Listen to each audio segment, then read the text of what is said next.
Hai, perkenalkan, ini Andi, seorang mahasiswa baru. Beliau menemukan sebuah rumah kos murah di dekat kampusnya.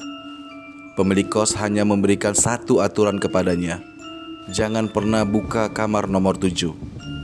Awalnya, Andi tidak peduli karena pikirannya sibuk dengan tugas kuliahan dan penyesuaian hidup di tempat baru.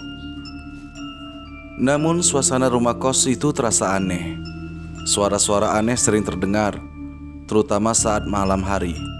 Langkah kaki samar di lorong, suara pintu berderit, hingga ketukan pelan dari arah kamar nomor 7. Teman-teman kos lain menolak bicara tentang kamar itu, hanya memberikan Andi peringatan, jangan macam-macam. Rasa penasaran Andi semakin besar. Ia mulai bertanya-tanya, apa sebenarnya yang terjadi di balik pintu itu? Pemilik kos pernah mengatakan kamar itu sudah lama tidak digunakan karena rusak. Tapi Andi merasa ada sesuatu yang tidak beres. Suatu malam, Andi terbangun pukul 2 pagi karena mendengar suara tangisan perempuan yang pelan tapi jelas berasal dari kamar nomor 7. Dengan rasa takut bercampur penasaran, ia mendekat ke pintu itu. Ia mencoba mengintip dari celah kecil di pintu itu, tapi hanya melihat kegelapan yang sangat pekat. Pada hari berikutnya, Andi tidak bisa berhenti memikirkan kejadian itu. Ia mencoba mencari tahu apa yang terjadi di balik pintu nomor 7. Rasa penasaran Andi pun memuncak. Dia berinisiatif untuk menanya kepada salah satu penghuni kos yang sudah lama tinggal di sana. Ia mendapatkan cerita bahwa kamar nomor 7 itu dulu dihuni oleh seorang mahasiswi yang bernama Ratna. Ia dikenal dengan sosok yang pendiam. Tapi pada suatu malam, ia ditemukan meninggal di kamar itu dengan cara yang sangat tragis. Dan sejak kejadian itu, kamar nomor 7 itu pun dikunci rapat dan dianggap angker. Siapapun yang berani membuka pintu kamar itu konon akan mendapatkan teror yang sama seperti yang dialami oleh Ratna sebelum kematiannya.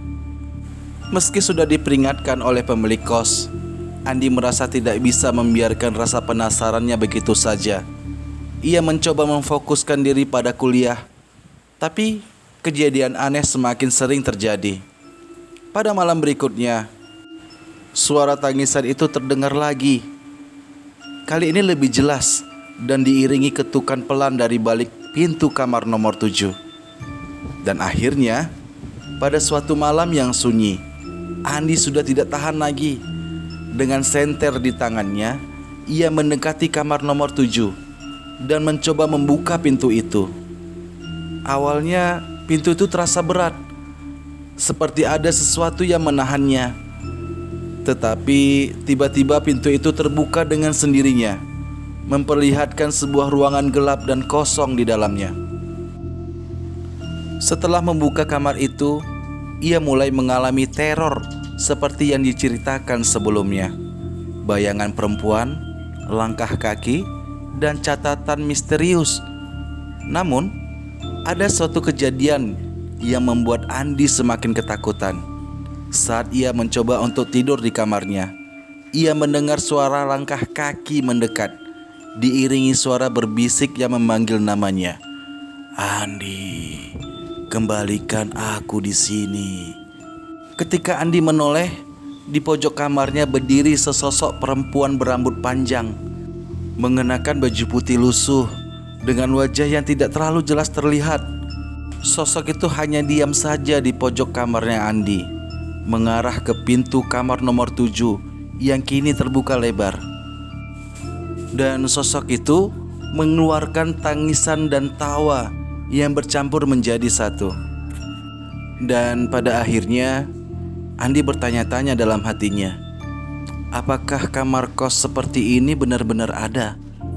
Atau ini hanya mitos untuk menakuti orang? Kalau kalian menjadi Andi, apa yang kalian lakukan? Berani tinggal di kos murah penuh misteri? Tuliskan jawaban kalian di kolom komentar. Dan jangan lupa di subscribe, like, komen, dan share channel AI Creator MDN untuk mendengarkan kisah-kisah mistis berikutnya.